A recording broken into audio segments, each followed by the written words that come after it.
So this is the paper that we're gonna do today, May-June 2024, paper 4, variant 1. Keep in mind, the total time for this paper could be 75 minutes, and the total mark is 80 marks. That means, in average, one minute or a little bit less for each mark.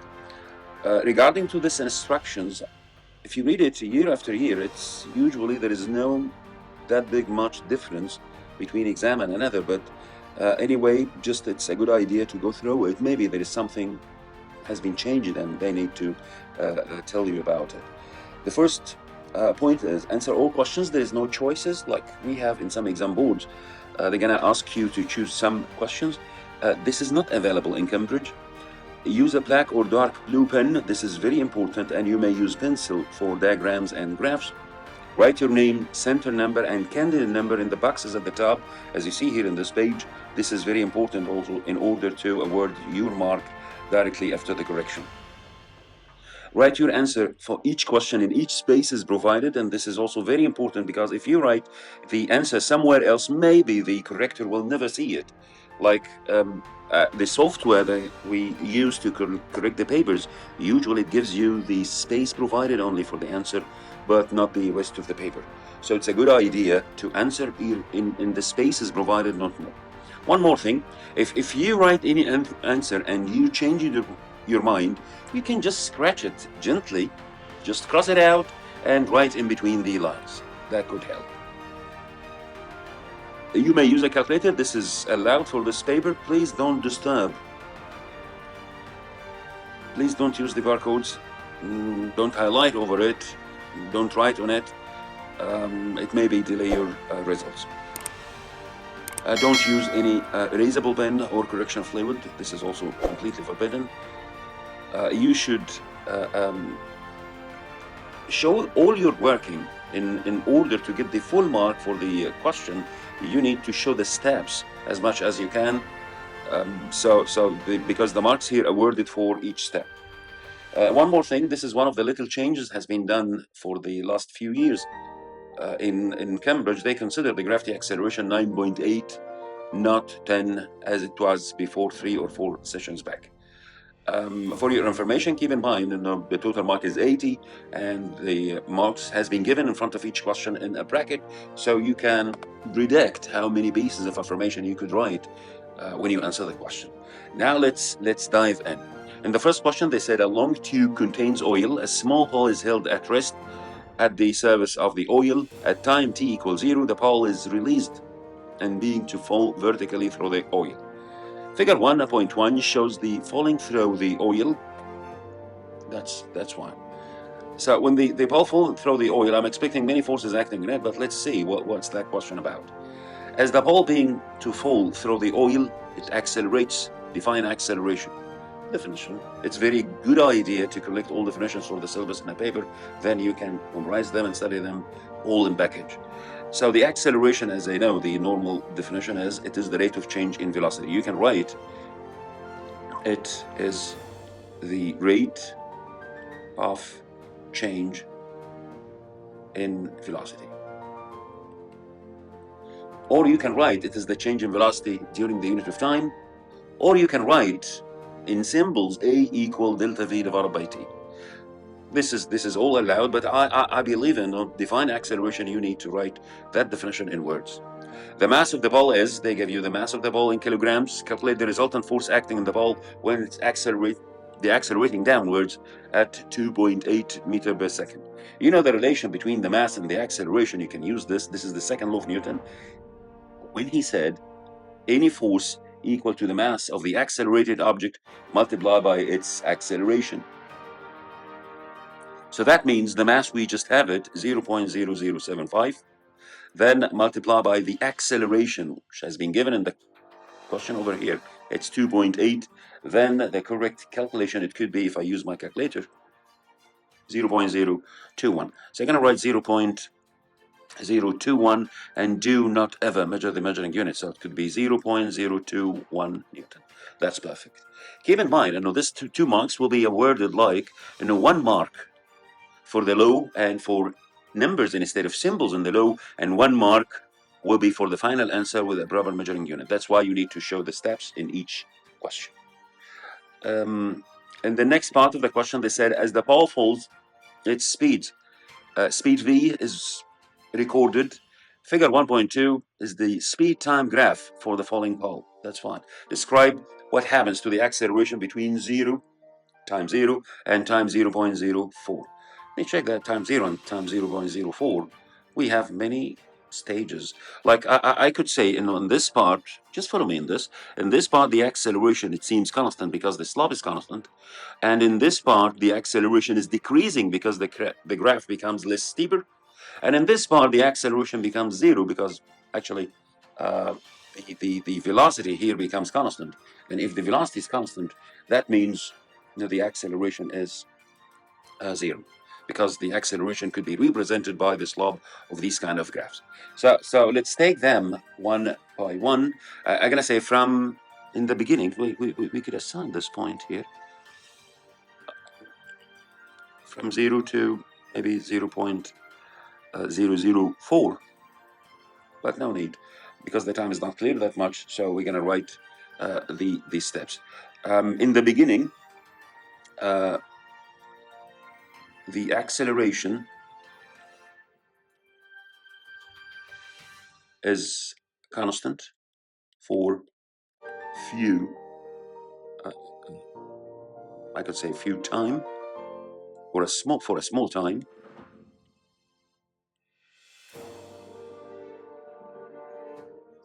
And then the acceleration decreased. You can say decreases. Then lately the acceleration becomes 0. I don't think so, and there is more stages here. So the acceleration was constant initially in the first part of the graph, as you see, then decreased because of that curvy part. Then it becomes horizontal line. That means the acceleration itself becomes 0 because the velocity becomes constant. Right. So this is the idea that you need to write. Then the next part, by drawing a tangent on figure 1.2, determine a value for the acceleration of the ball at time equals 0.1. That's perfect when they ask you to draw a tangent, because most of the students, when I ask you find the acceleration at time 0.01, you go directly to 0.01 and put a point and use x divided by y, or change in y divided by x. Change in y divided by x, this cannot help here unless if you draw a tangent. So perfect that they told you. When the time is 0.01, so that means we are almost at this point. I'll try to use my ruler over the glass to draw a tangent. Yeah, it could help. That's great. So this is the tangent. Then once when you draw the tangent, you need to draw the triangle that I'm going to use. Choose any 2 points that's perfect for you to read. Like I'm going to choose this point over here. And that point in the graph, it's perfect. Then use the idea of delta y divided by delta x. So taking the reading for delta y divided by delta x, that will give you the accelerations. I'm going to write here, since the acceleration is equal to the slope of the graph, that means change in y divided by change in x. Then use your calculator for the readings to have it.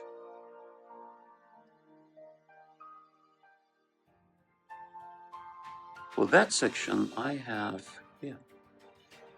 So change in y here, it could be the difference between these two readings. I have 0.02, 0.02, then this is 8.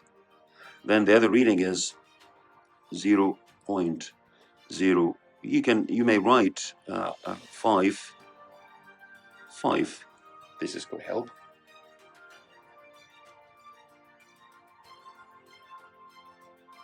No, this is 0.05. This is 0.052, sorry, 52. That one is 0.028. Okay, that's perfect. So, and the reading down for change in x, it could be, you could use this one, which is 0.00,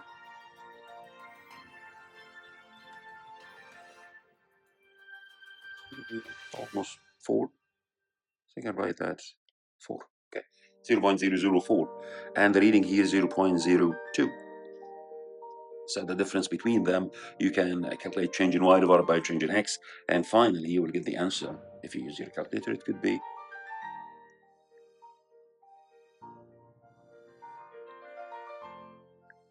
for me, it's equal to 1.4 meter per second square.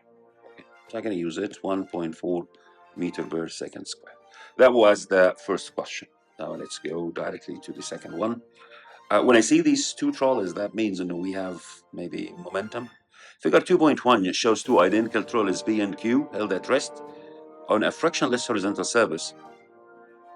A load is fixed to trolley P. I can see that. It's 1.5 kilograms. There is a compressed spring between trolley P and trolley Q. The trolleys are released as the spring extend or expand. When it gets relaxed, so the length of the spring will increase and the two trolleys will push each other. Trolley Q moves to the right at a constant speed of 0.36 meter per second. The mass of each trolley is 1.2 kilograms. The mass of the load on the trolley P is 1.5 kilograms, as they said previously. The spring has a negligible mass. Don't consider it in your calculation. Calculate the speed at which trolley P moves to the left.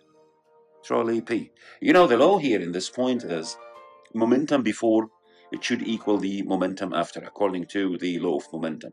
So I'm gonna write the momentum before they collide, it could equal the momentum after they collide. So the momentum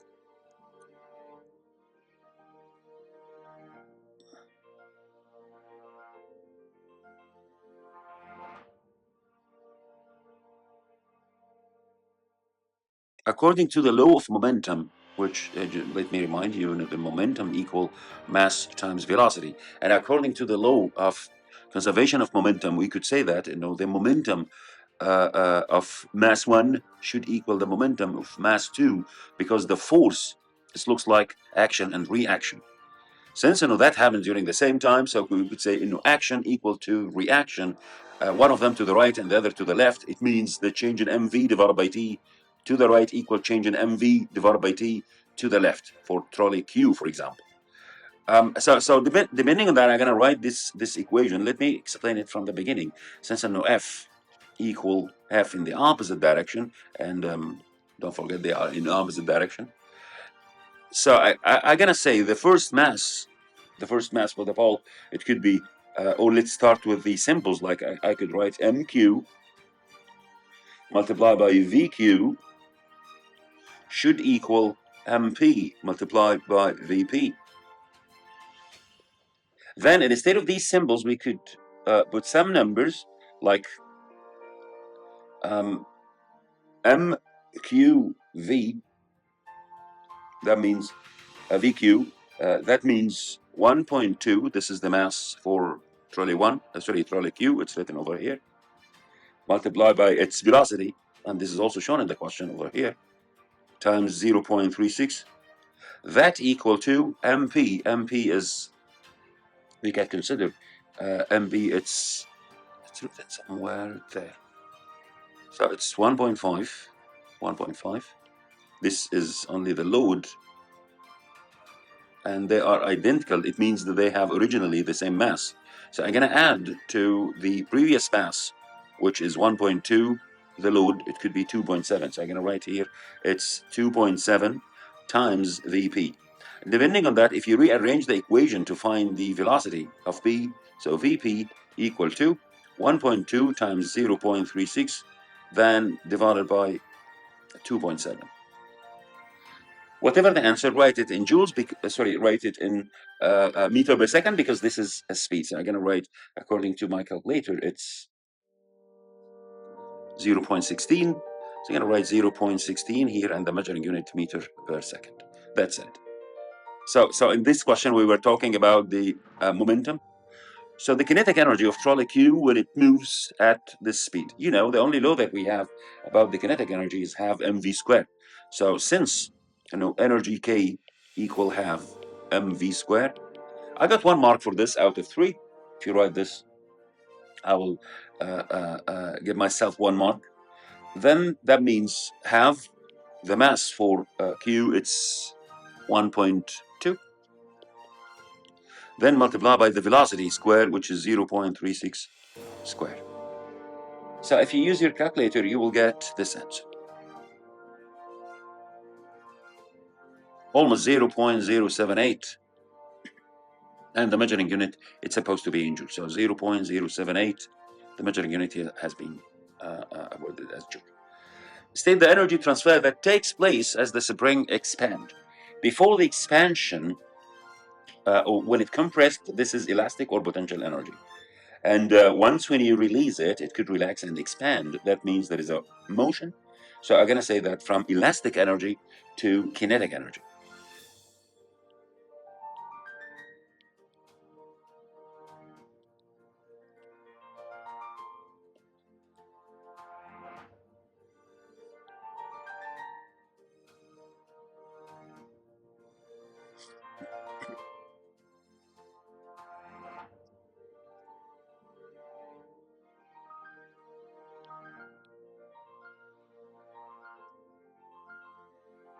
That's fine. That was for question 2. We have a blank page here. You can use it for your scratch work. Figure 3.1 shows a small block of ice floating in a beaker of a warm water. State one way in which the motion of the particles in ice differ from the motion of the particle in water. Keep in mind, you know, when you express your answer, when you show the answer, you need to speak about the motion of particles. This is very important. Don't say something, you know, the attraction force between them may be strong or weak. Attraction force, this is something else. We are not here for the attraction force. Actually, we are asking you about the motion of particles. So I'm gonna write this as a difference. For example, for ice, because it is solid, so the particles are vibrating, and for liquid, we could get that, you know, they are sliding over each other, or moving all over the media, all over the medium that we have here, which is the liquid. So I'm gonna say for ice, because it's solid, so I'm gonna write here the particles are vibrating.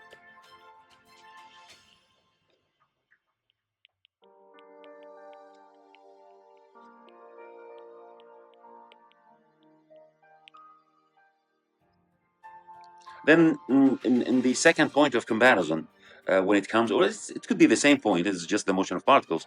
In liquid, for example, I just need to find the water. So you could say the particles are moving all over the liquid or all over the water, or you can say sliding over each other.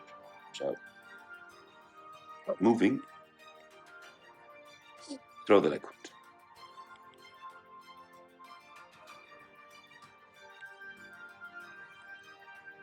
Okay, that's perfect. For question B, they said here, energy is transferred from water to block of ice. State the name of thermal process that travels energy or transfers energy from the water to the ice. Since we have solid, it means this is conduction. Because ice here in this case, if it was the receiver or the giver, actually here it could be conduction. So I'm going to write conduction.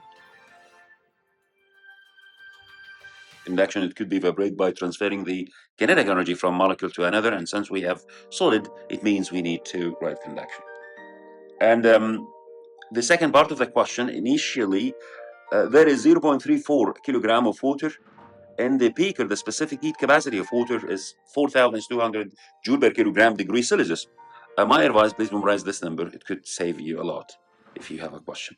Calculate the energy transfer from the water as the temperature decreases from 28 to 10. So we have the change in temperature, and we have the specific heat capacity, and we have the mass for water. And they ask you, calculate the energy required. If you remember, the law for the specific heat capacity was C, or the specific heat capacity. It is the amount of energy needed, in some box, and most of the box in IGCSE, they wrote it in Q, divided by M delta T. Keep in mind, delta T here, it's the change in time.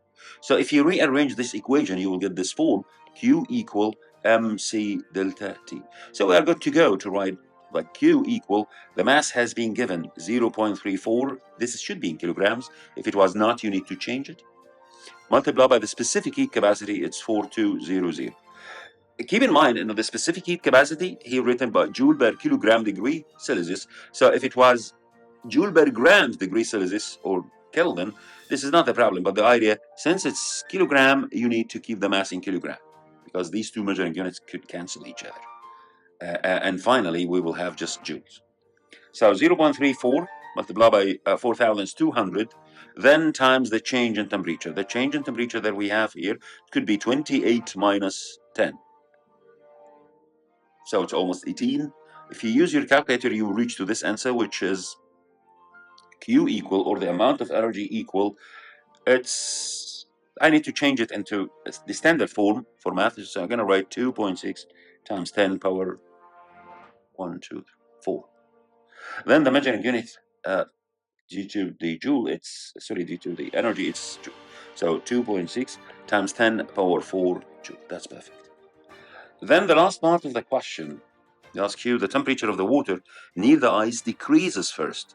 Explain how convection causes the temperature of all the water in the beaker to decrease.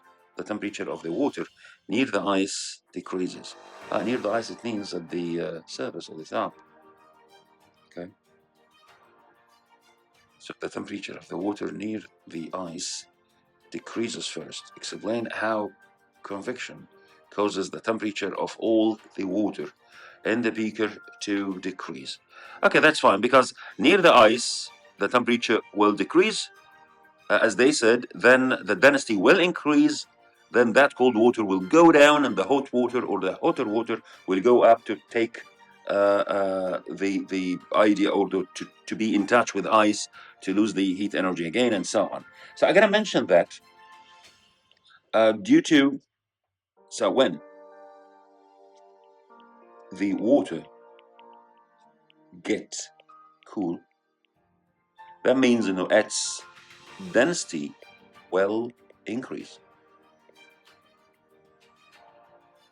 Okay? And when the density increases, that means the cold water will go down or travel down, or you can write sinks down.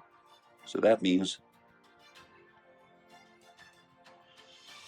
the cool water, or the cold water,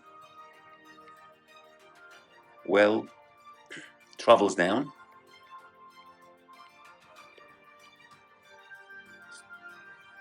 and the hotter, or you can write something lighter, the warmer water travels out. I think this is more than enough for the 3 marks. So the cold water will travel down, and the warmer water will travel up. And the reason behind that, the cold water has more density comparing by the hotter one. If the body has higher density, it means it's easy to move it. That's why that happens. This is the 3 ideas for the 3 marks. Now let's go to the last part in the question. State what happens to the internal energy of the water as the temperature of the water decreases. Describe the change in terms of the energy of the particles.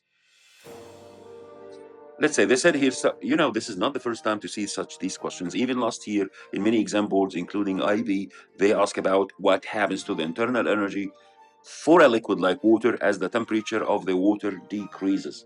We could say that the internal energy also will decrease That's why the kinetic energy of the motion, or the motion of the particles, becomes less, so the kinetic energy decreases for the particles. That's the reason behind that. Don't mention anything related to the potential energy between particles, but I'm gonna say here, since we have less temperature, it means we have less energy, less kinetic energy. And since we have less kinetic energy, we have less internal energy. So I'm gonna write here, by reducing the temperature, the energy K, the kinetic energy, get decreased. And that means, I can write here, so the internal energy will decrease.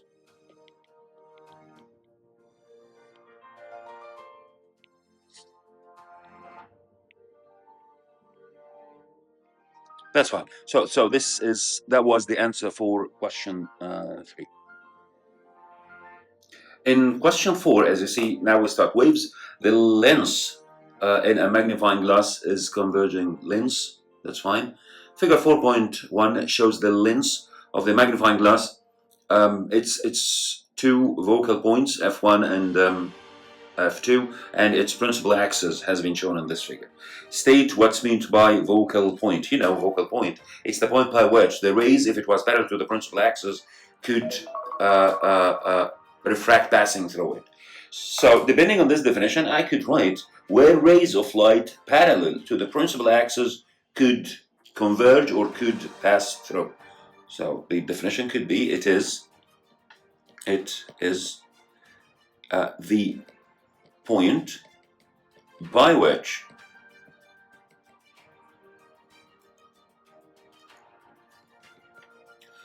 all parallel rays to the principal axis could refract passing through it.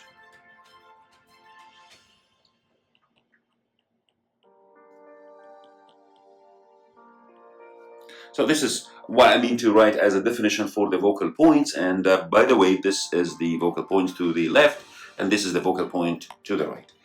Then the second part of the question, they said the students using the magnifying glass sees a magnifying image of an object.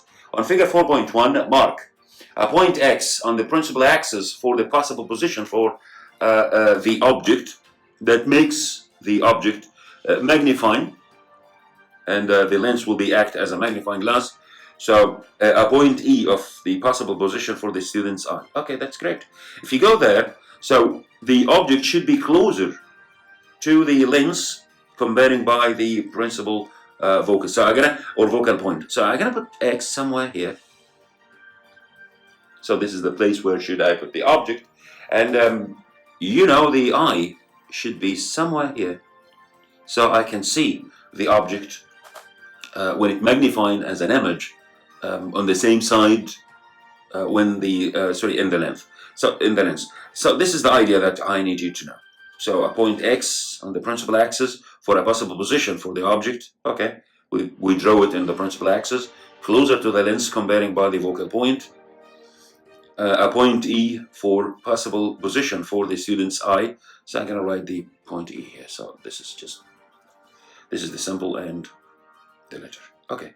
Underline two words in the list that describes the image produced. We know, the image, it cannot be real. It's supposed to be virtual. And also, we know, this is one of the only cases that we have in the convex lens that the image will be upright, not inverted, or not upside down. So now I got 1 mark for these 2 answers. If you have 1 wrong, you will never get the mark.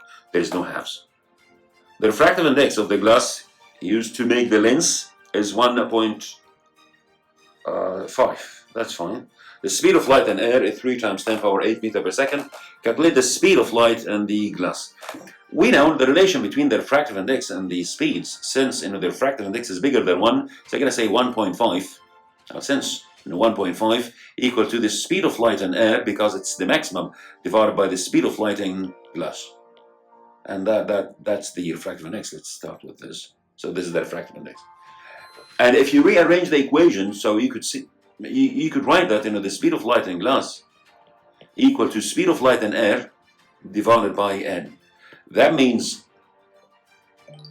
V glass, it's equal to V air, which is 3.0 times 10 power 8, then divided by n. N here has been 1.5. It looks like 3 divided by 1.5, it gives you 2. So that's very easy without using the calculator. I'm going to write 2, then multiply by 10 power 8. It's a good idea to write it 2.0 because the speed of light in air has been given this way, so they kept 1 decimal. So that's why it's a good idea to keep it 1 decimal as I wrote it here. So it's 2.0 times 10 power 8, the measuring unit meter per second. That was easy. In double I, state what happens to the wavelength of the light as it passes into the lens. The speed decreased and it could refract closer to the normal. If there is a normal, we draw it on the point of incident on the lens. And once when the speed decreased, because it's very difficult to change the frequency, so the wavelength becomes shorter. So I'm going to write here the wavelength decreases.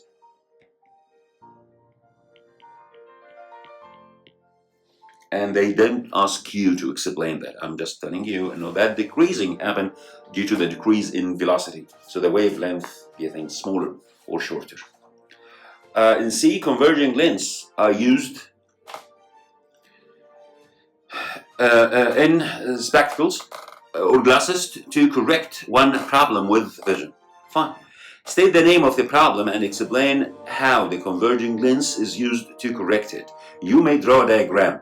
The name of the problem, and see here, this is long sight, and I'll tell you why. And also I'll draw the diagram here to convince the corrector that we understand this point. So the name of the problem is, this is long sight. So I'm going to write here, it's long sight.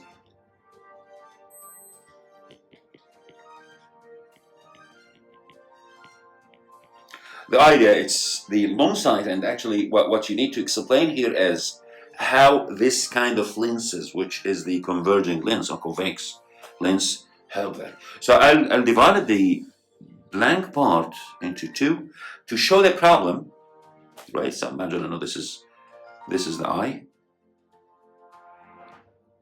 of a person, and let me put a space here for the normal lens in your eye, right? And depending on that, if this is the axis, and here we have the object, so this is the object, and actually what will happen, that object, when it sends the rays to the eye, it could refract, and then it could be collect somewhere very beyond the eye itself. Then this is the second ray. I'll try to make it as a yes here. So this is the image. So that person right now, in order to make the image over the iris so he can see it clearly, he needs to push that body away from the eye. That's why it's long sight. But once when we put a convex or converged lens in front of it, so that means the image will becomes a little collect closer or collect much earlier than it's supposed before, so he can see in a proper way in the same normal distance. I have this option in my iPad, I know, but you need to repeat the figure in the other side of the page, so to show you the what's exactly going to happen here. Okay, right now I'll erase this part. This is the incorrect position, and now I put the lens. So maybe also we don't need this. I put the lens that we're going to use right now, and that lens will make the rays collect earlier, so the image will be exactly formed here. Make this. So now this is the image. This is the object, and this is the object. Right? So let's write what we have to as an explanation here.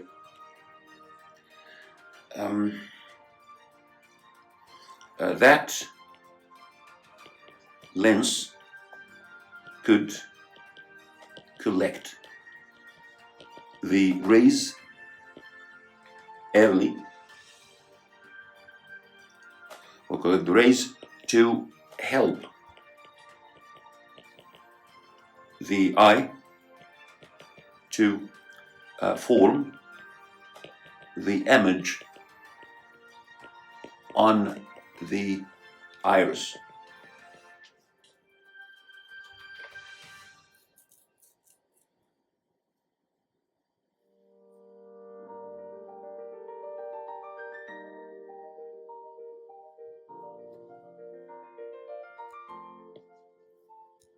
Retina.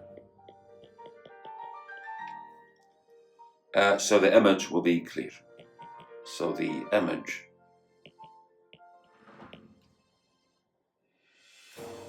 will be clear. Let's say when the object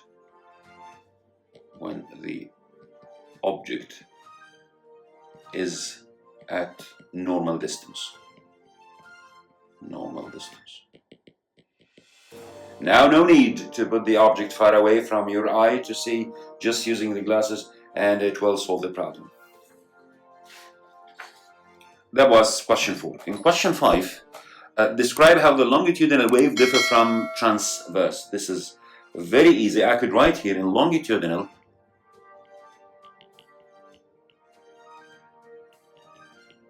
I have 2 marks, so we need to write at least 2 differences. We could say the particles vibrate parallel. You can write parallel or in the same direction to the wave. So longitudinal, in longitudinal wave, the particles vibrate parallel to the wave direction, or the energy of the wave direction.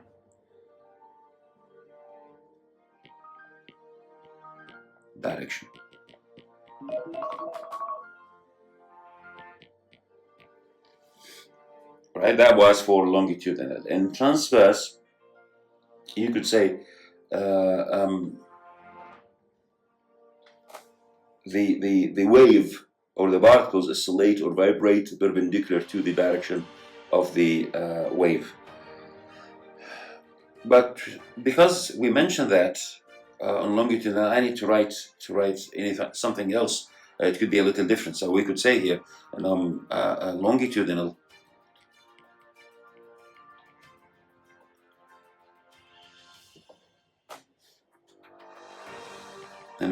waves consists of compressions and rarefactions. We could write that.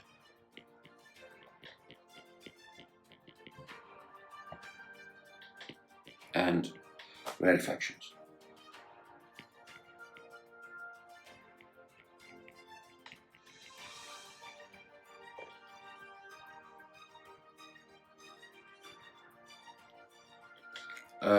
But crest and trough for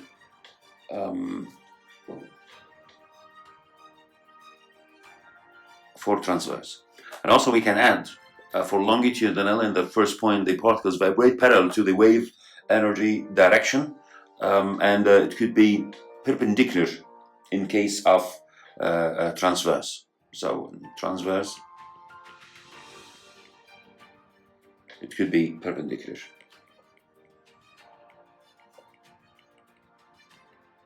You know, in some cases, I feel I need to write everything so I could convince the people that I know the whole idea about the exact topic of the question. But anyway, I hope that could help. For question B, they said here, figure 5.1 represent a seismic wave produced by an earthquake. That's fine. State whether its seismic wave is a P wave primary or an S wave secondary. Justify your answer. So since you can see the wave compressions and rarefactions, so this is primary wave because it's just a longitudinal or transverse, but this is longitudinal. So this is a P wave, and it's longitudinal, as you see here. So I could write here, it's P wave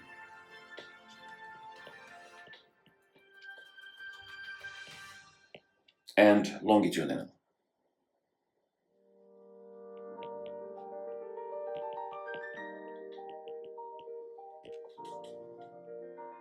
So we mentioned that in a state whether the seismic wave is a primary wave or an secondary wave, just try your answer. So I'm going to write here it is primary wave because it's longitudinal. For double I, we have a question here which is the wave represented in figure 5.1 has a wavelength of 1.2 times 10 power 4 meter. Calculate the actual distance between point J and point K. Okay, let me count. From that point to that point, we have one wavelength, and this is half. So this is lambda, and this is half lambda. So we have 1.5 wavelength. So I'm going to write here from the figure, since 1.5 wavelength equal to the whole distance, which is, what is it? Okay, so I'm going to use the wavelength. Oh yeah, they give you the wavelength here, so I can find the distance. So it's 1.5. So the distance equal to 1.5 lambda. So it could be 1.5 times 1.2 times 10 power 4. Use your calculator and find the answer, and the answer should be in a meter. So according to my calculator, the answer could be 1.8 times 10 power 4. That's one. Then in triple I, they said the wave in double I travels through a ground at a speed of, as the wave passes a certain point, the ground completes 5 oscillations. Calculate time that it takes for the wave to pass. Okay, show you're working. So we need to find the time. We can use the idea of the frequency divided by, or frequency multiplied by wavelength. It could give you the speed, but anyway, what we have here, they ask you to calculate the time. So the idea is, since V equal to frequency multiplied by wavelength, right? And that frequency means number of waves divided by time. So I'm going to change this. The velocity is 4,600 equal to the frequency. You can find the frequency by the number of oscillations divided by the time. Sorry, the time divided by number of oscillations. So I'm going to say here, this is the periodic time. It is the time over the number of oscillations, which is 5. That was the frequency. Then multiply by the wavelength. The wavelength has been given. It's 1.8 times 10 power 4. So you can write here as 1.8 times 10 power 4. Just rearrange this equation. By the way, this is 5. Rearrange this equation in order to find t. So for me, I'm going to say here that means t equal 4600 multiplied by 5 divided by 1.8 times 10 power 4. Right? I just rearrange the equation to find the value of t. So that means t approximately almost 13 seconds. I'm going to write 13 seconds over here. So that's equal to 13 seconds. So you're going to write 13 seconds. So 13 seconds will be more than enough for the wave or 5 oscillations pass a point.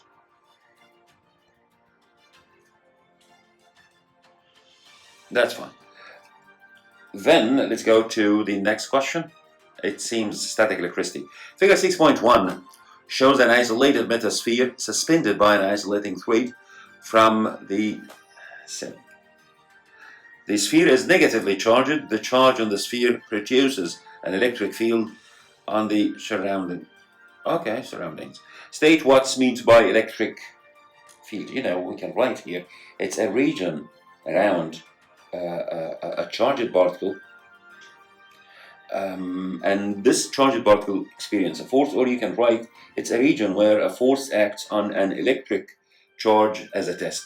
So you can write here it's a region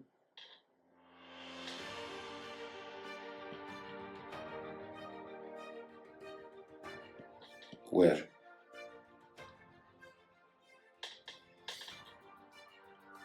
a test charge experiences a force.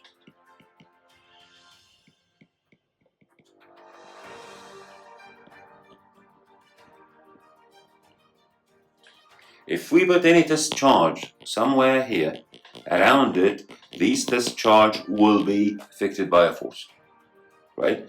Keep in mind, the test charge usually, not usually, always positive only. This is what you need to understand. Then draw in figure 6.1 to show the pattern and direction of the electric field produced by the charge on the sphere. Draw at least 4 lines. Okay. Since you need to draw 4 lines, just 4, I know it could help. So what do you think if we draw, this is just 1 line? I feel now it's a little, yeah, that's possible. Then this is another line.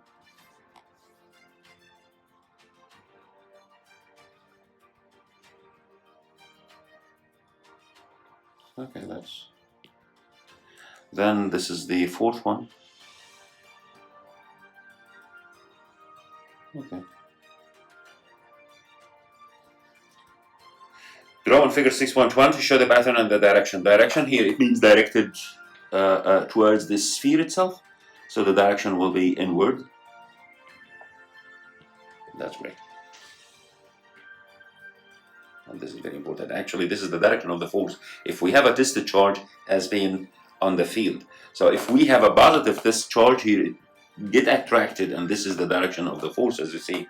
That's why we choose to be inside or towards the negative charge and away from the positive charge or outside. That was I. For double I, we draw, we did. The magnitude of the charge, they said 4 lines. 1, 2, 3. They said 4 lines. Produce the charge and draw at least 4 lines. We'll draw 1, 2, only 3. So let's draw another one. Okay, lay it out.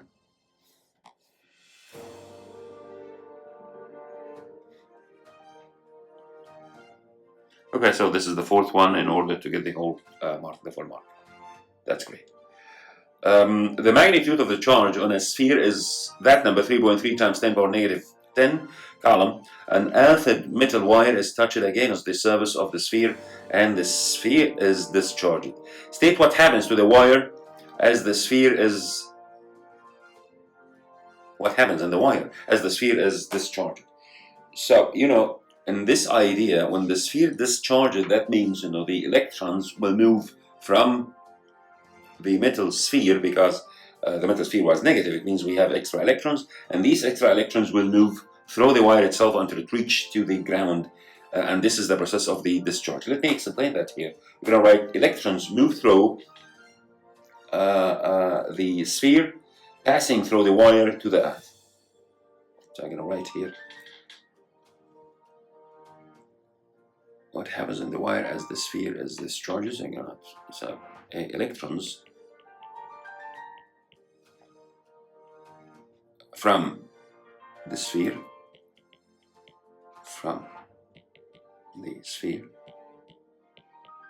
travels to the earth through the wire.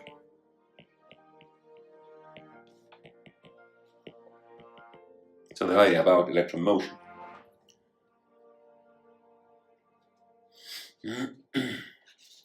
Right. The second part, we have a mathematical problem here that it takes a time of nanoseconds. The sphere is discharged completely. Calculate the average current in the earthed wire as the sphere discharged. We know the second law of electricity, the current equal the amount of charge passing through a conductor during the unit of time. So I'm going to write here, it's if we take the amount of charge in Q, so I equal Q divided by T. Q, it is the amount of charge in columns. So that means I'm going to write the amount of charge. They said here it's 3.5 times 10 power negative 10, then divided by T. T is the time. Keep in mind, that time should be changed into milliseconds. So that's why, sorry, into seconds. That's why I'm gonna say change nano into the standard form. So I could write 0.14 multiplied by nano means times 10 power negative 9. Nano 9, keep that in mind.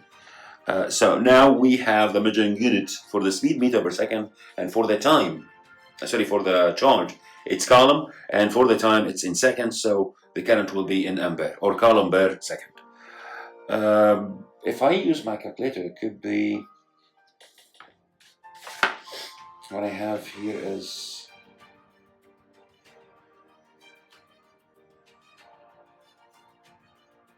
yeah, it's 2.5. So the answer here will be 2.5, and the measuring unit for sure ampere. So 2.5 ampere. That's perfect. That was for the amount of current.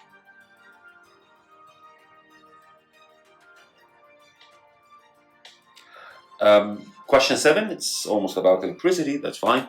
The electromotive force EMF of battery is 7.5 volts. Define the term electromotive force. You know, the idea of electromotive force, it is just energy, or it is the work could be done, or the work used to move a unit of charge around the complete circuit. This is very important. So I could write here, it is the work needed to move the unit of charge. You know, unit of charge is coulomb, one coulomb. The unit of charge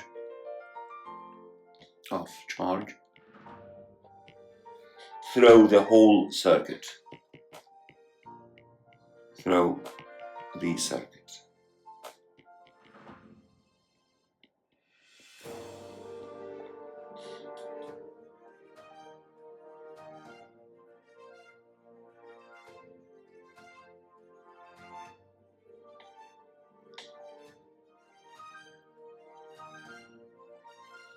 Right.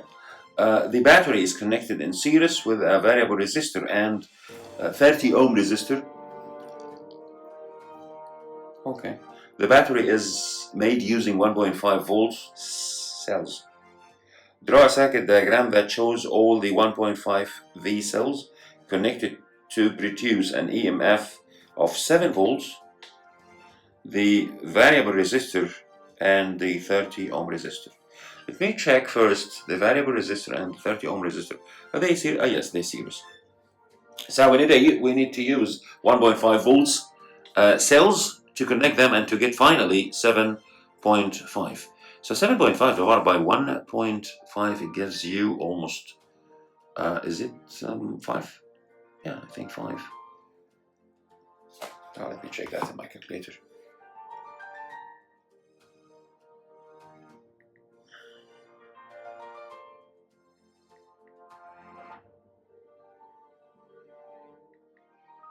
Yeah, it's 5. So I'm gonna use these 5 cells in series in order to get the 7.5 volts. I hope I can draw that well. So this is the negative bar and this is the positive pole. Negative pole, positive. We need 5. 1, 2, 3, 4. So the last one.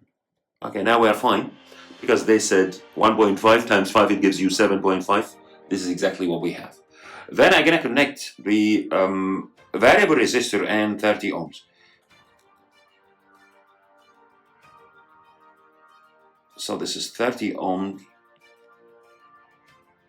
I'll label it 30 ohms.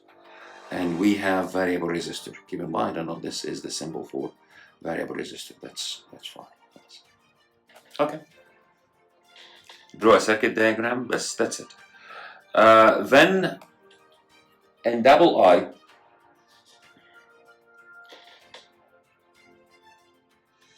the resistance of the variable resistor can be varied from 0 to maximum resistance of 150 or 150 ohms.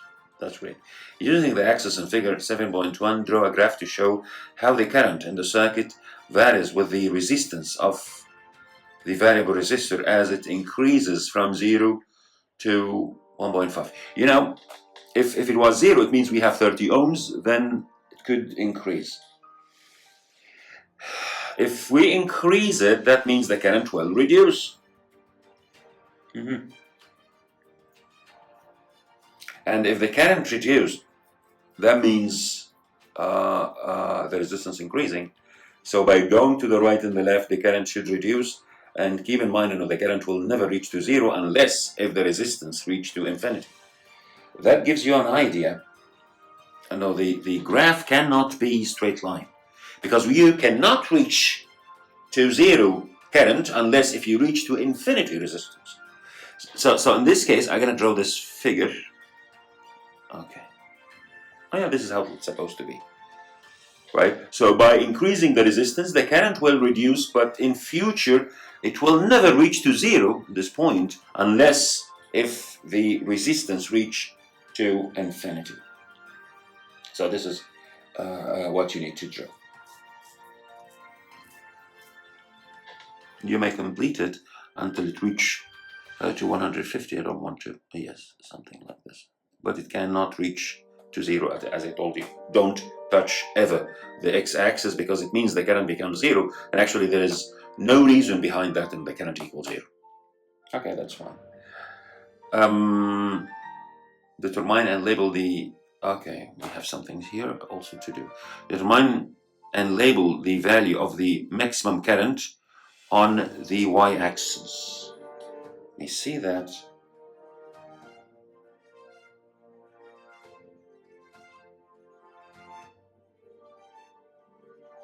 Determine and label the value of the maximum current. Maximum current. The maximum current will be, maximum, when the resistance is minimum, when the variable resistance is minimum, so that means it's 7.5 divided by the resistance that we have, 30. So 7.5 divided by 30, it gives you 2.5, 0.25, as in my calculator. So I'm going to label it here 0.25. This is the maximum current when the variable resistor equals 0. And when I increase it, it could be determined and label. We did it. That's fine. Now that was double I. In question 8, the isotope of thallium is 208 TL81 280. And they ask you to complete this equation. We have beta comes out here. And they said decays with beta by beta decay. When they said beta decay, it means negative beta decay. So that's why automatically this is -1 because it's negative beta and the mass could be ignored. So the mass number for beta is 0 as usual. And according to taking beta out of the nucleus, that means the number of protons could increase. So we have 82 here. And the mass number is still the same because mainly the number of neutrons decreased and the number of protons increased. That means we have 208 here. That's fine.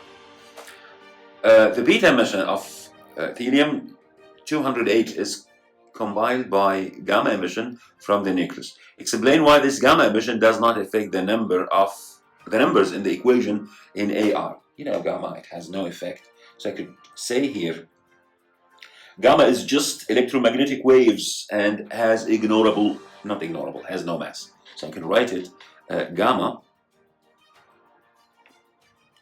is an electromagnetic wave, has no mass. Okay, that's perfect. That's why there is no effect for the numbers in the equation. So just one reason why the nucleus of helium is unstable. Why it's not unstable.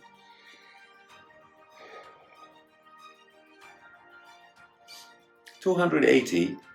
I need to add this information. The mass number will be very, very stable for iron when it becomes 56. So this number is very big. So I could write that. This is very, very decent reason. The mass number is very huge, or the mass number is very big. So I'm going to write here. The mass number is big. So the mass number is very big. Or you could say, the number of nucleons is very high number. right?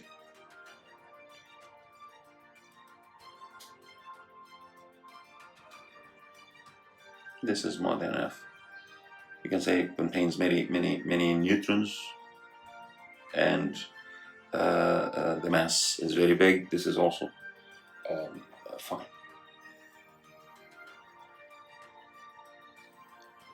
For B, a sample of Thallium-208 is placed in a thick lead container. Figure 8.1 shows a narrow beam of beta particles and gamma radiation emerging from a small hole in one side of the container. So here we have alpha, beam of beta particles, and radiation of gamma. Okay, so we have beta, sorry. And we have magnetic field directed into the beige. The arrow beam enters a region where there is a magnetic field that is directed into the beige. Number 1, draw a line labeled beta to indicate the path of beta particles in the magnetic field. You know, in such these cases, imagine we have alpha instead of beta, and use your left hand to detect the direction of alpha. Then beta will be the opposite.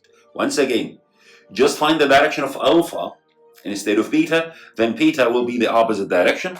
And to detect the direction of alpha, you need to use your left hand. So my index will be directed into the beige. My middle finger will be directed as beta, or sorry, as alpha. So I will feel my thumb will be directed up. That means alpha will move up, and that means beta will move down. So beta could deflect down. So draw a line labeled beta to indicate the path of beta particles. So this line will indicate it. I'm gonna just draw it as a curve. Okay, so this is beta.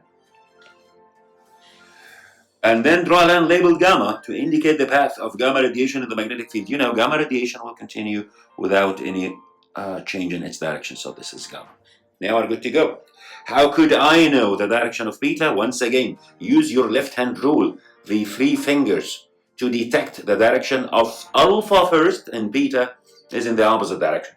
So the your thumb directed into the beige, your index finger directed into the beige, then your middle finger directed as the motion of alpha. You will find the shorter finger, or your thumb, directed up. Since it's directed up, it means beta is down. So beta will be in the opposite direction. That was for this question. Now let's go to question 9. The sun is one of many billions of the stars in the Milky Way. The sun emits a very large quantity of energy as electromagnetic radiation. State the 3 regions of the electromagnetic spectrum in which the sun emits the most energy. The most energy, it could be just 4. Ultraviolet,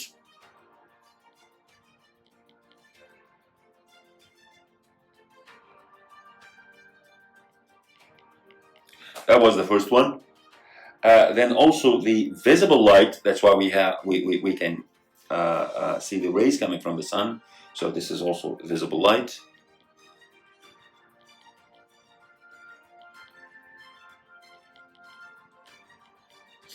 Then number 3, infrared. Actually, this is the part around the visible light, ultraviolet and infrared.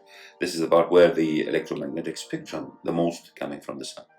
Electromagnetic radiation from the sun travel at this speed. The radiation takes 500 seconds to reach to the Earth. Calculate the distance from the sun to the Earth. You know, any distance equals speed times time. So I'm going to write here, that distance, since s equal velocity times time. So the velocity 3.0 times 10 power 8 multiplied by the time, which is 500. That gives you 3 times 5, it's 15. And I have 2 zeros, then times 10 power 8. You can write it this way, and keep it in just meters, or you can change it into kilometer, like it's 1.5 times 10 power 8 kilometers. This will be much decent. Then they said approximately 4.6 billion years ago, the sun formed from an interstellar cold of gas and becomes a stable star. Describe and explain what happens as interstellar cold of gas forms a protostar. So let's see, this is in the star cycle. I'm going to write here.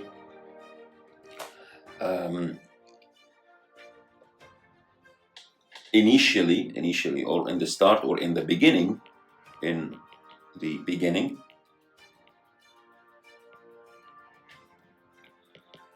nebula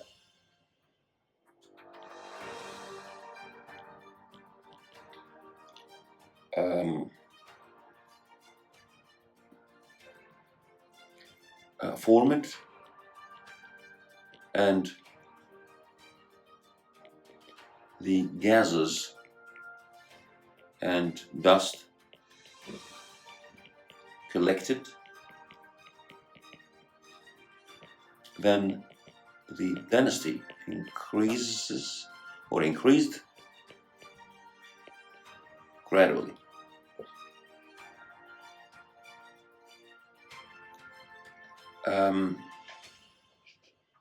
Then, due to the attraction force or gravitational attraction force,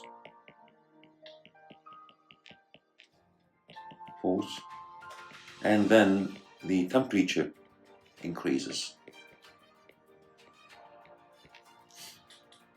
All right, to form a stable star.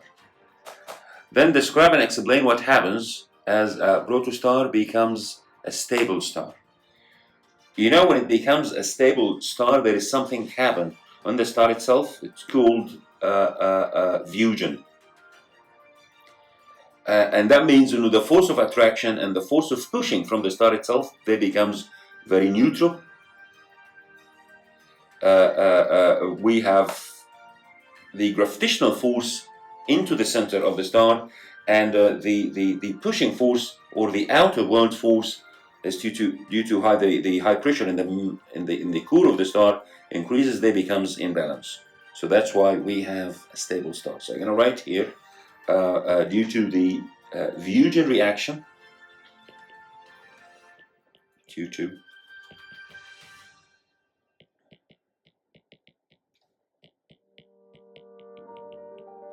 Reactions. What happens? The temperature on the core of the star increases. The temperature of the star increases, and the two forces are balanced. So that's why it becomes stable. What are these two forces? The gravitational force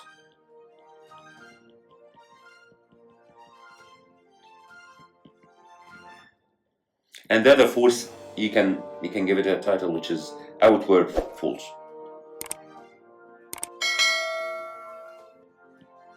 Outward force. So these are the two forces that becomes imbalance, so the star becomes stable. I think I know this is more than enough for the 3 marks.